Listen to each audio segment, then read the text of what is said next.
Premier épisode, on était à pratiquement 10 000 vues. Le deuxième, on est monté à 8 000.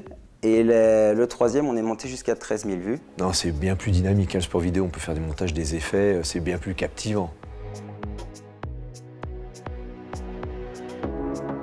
Avec le Covid, il fallait se réinventer un petit peu.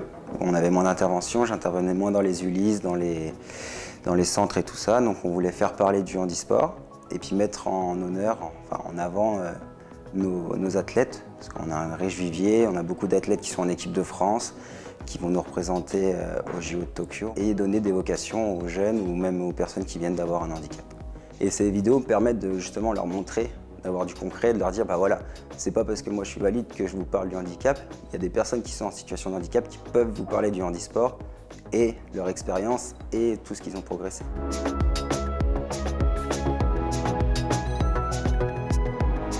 Dès qu'il faut parler sport, handisport, parce qu'on va parler forcément un peu d'handisport à un moment, dès qu'il faut mettre en avant des valeurs nobles du sport et puis de montrer que avec une atteinte physique, on peut quand même faire beaucoup de choses, on peut être épanoui et puis réaliser beaucoup de choses dans sa vie.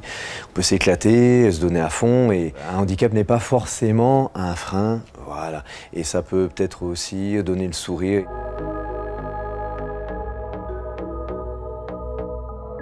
On est assez satisfait et je pense que les prochains épisodes vont continuer à monter. Et il y a beaucoup de pages je les remercie notamment, qui les relaient, donc c'est vraiment intéressant. Et il y a beaucoup de retours, de commentaires, comme on disait tout à l'heure, positifs dessus. Donc c'est enrichissant et gratifiant.